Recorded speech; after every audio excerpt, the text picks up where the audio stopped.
Hi, folks. Happy to see you again in this new chapter of our Food Odyssey.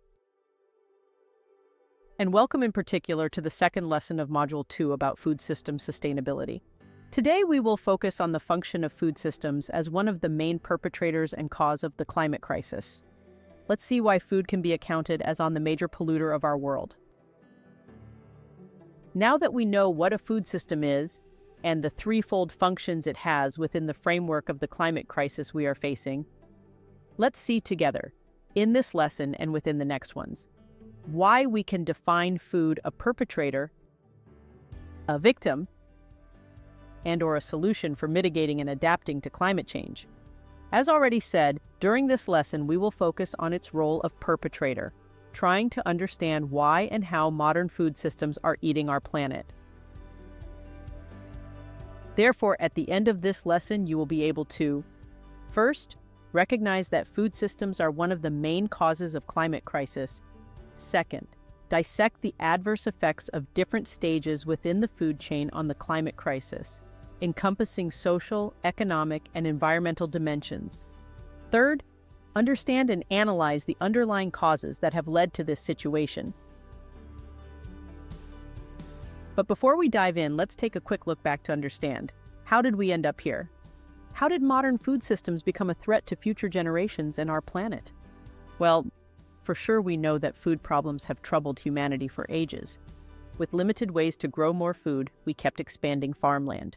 But as good land became scarce, by the 1800s, many doubted we could feed everyone, especially as more people were born and lived longer. Then in the 20th century, science stepped in. Huge investments in agriculture research led to big improvements in farming. And here is when an important milestone of the human history took place, the so-called Green Revolution, a revolution that saved the lives of 1 billion people who might have starved otherwise. And that led to a significant shift in agricultural practices involving new technologies and farming methods that dramatically increased crop yields, and including the application of chemical fertilizers and pesticides.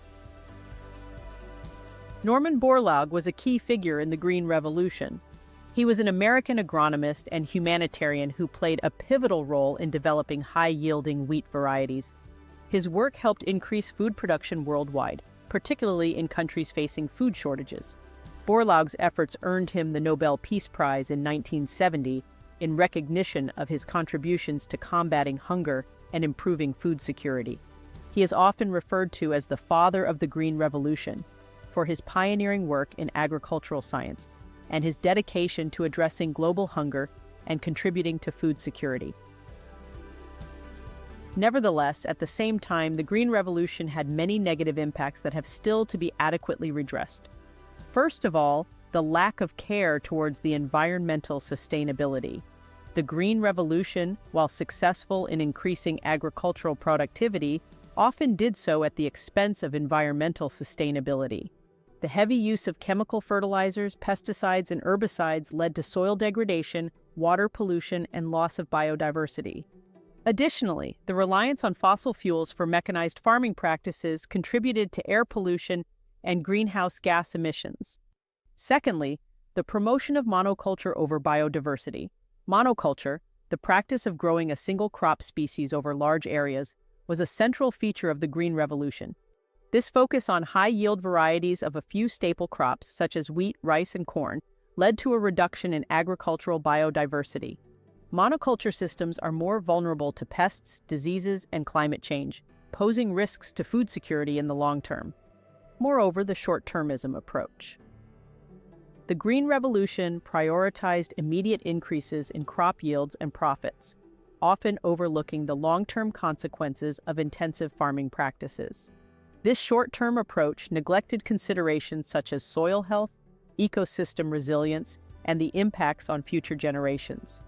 As a result, it has contributed to unsustainable farming practices and environmental degradation. Fourth, the industrialization of agriculture and rise of the concept of agribusiness.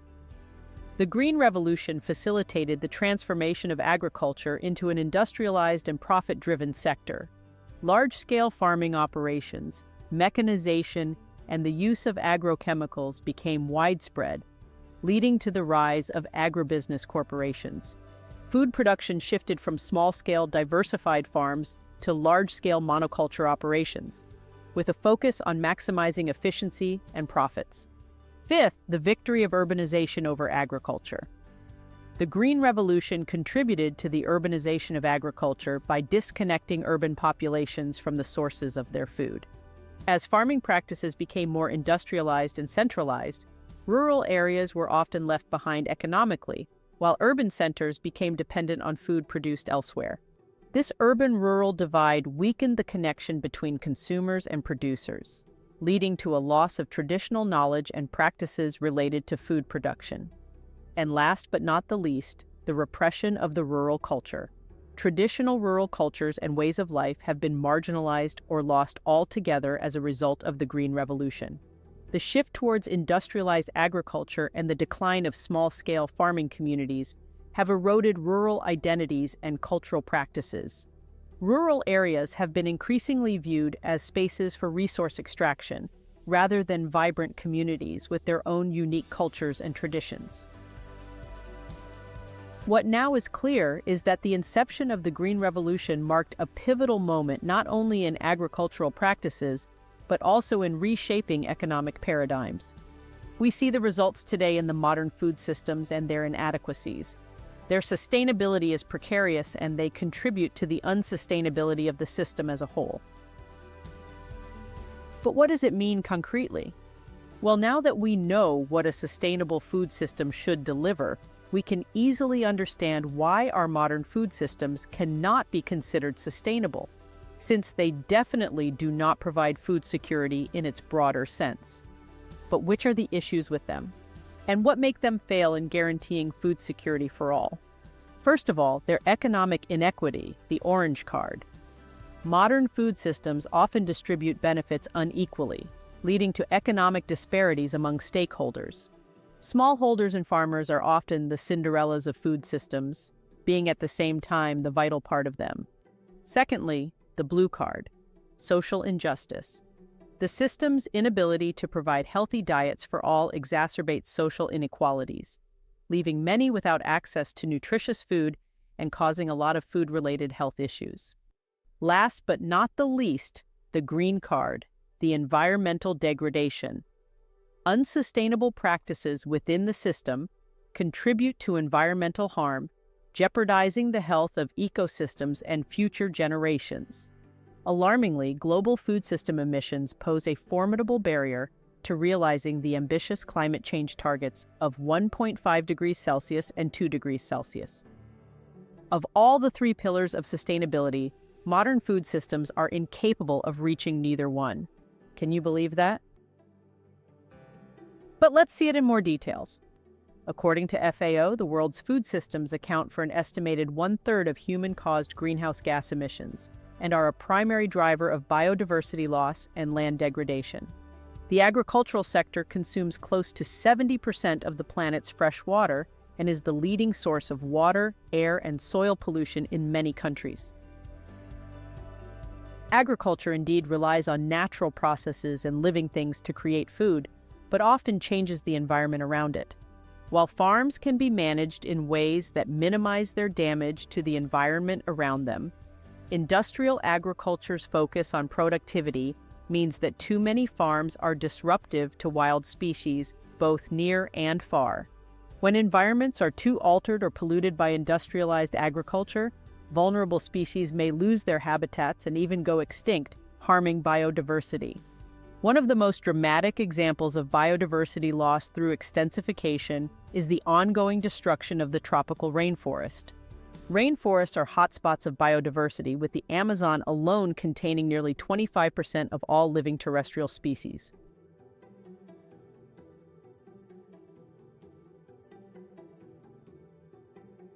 And loss of biodiversity means also a less rich diet, leading to the disappearance of tons of fruits and vegetables.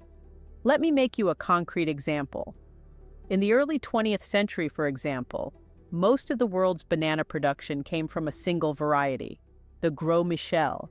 In the 1950s, an outbreak of Panama disease, a soil-dwelling fungus, nearly wiped out the Gros Michel, which was especially susceptible to it. The Central American banana industry avoided complete collapse by adopting another variety, the Cavendish banana, which was resistant to the fungus, but also smaller and less flavorful. Biodiversity saved the banana industry 70 years ago, but the industry has repeated the mistake. The Cavendish banana makes up 99% of all banana exports today. Now, as another strain of Panama disease that can attack the Cavendish banana threatens to overtake the industry, researchers are turning to other, less common banana varieties to try and breed more resistant crops. Potatoes, apples, pears, and other crops face similar threats from disease, and neglected and rare varieties of these crops may hold the answer for their preservation. But that's not all. By destroying soil carbon stocks and relying on greenhouse gas-intensive fertilizers, low biodiversity systems in agriculture, both crop monocultures and factory farms, accelerate climate change. In turn, climate change poses threats to agriculture. Crops will need to survive in drier, saltier soils and withstand more frequent floods, and livestock will need to adapt to extreme weather conditions.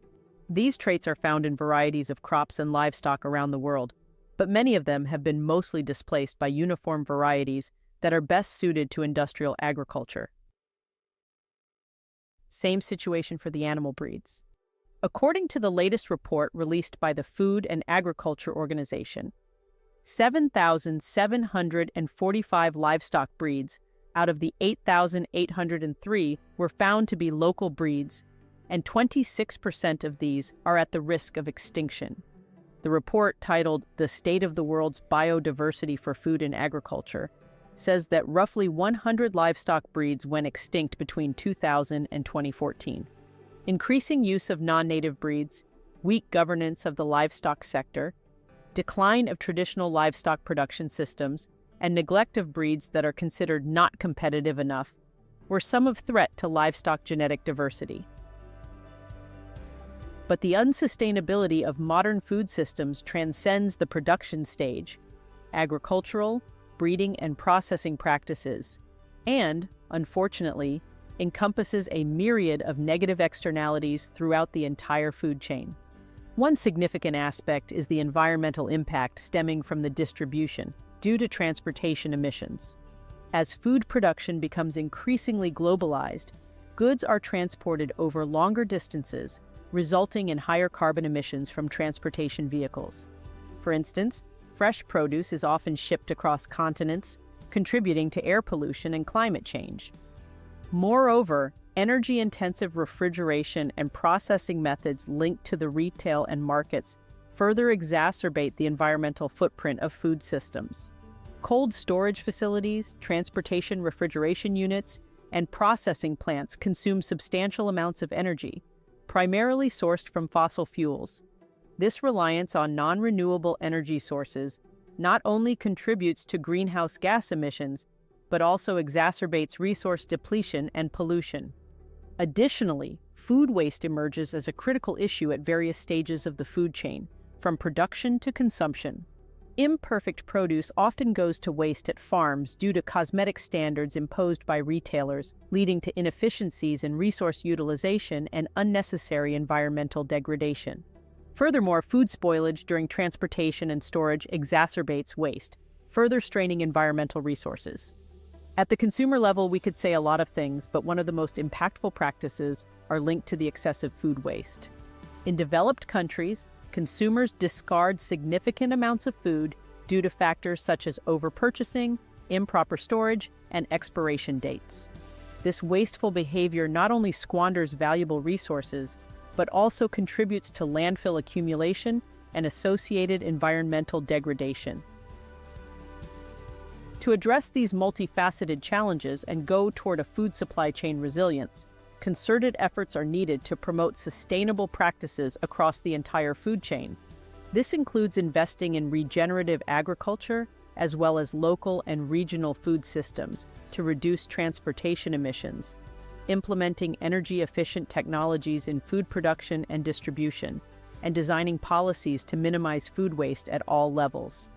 A difficult but still necessary challenge because, remember, if food systems are indeed perpetrators of this environmental and climate crisis, they're also the first victims. All right, folks, we're wrapping up also this lesson, but our food odyssey is not over yet. Ever thought about how food systems themselves get hit hard by climate change? It's like a plot twist you never saw coming. Don't miss out and see you in lesson 3. Bye.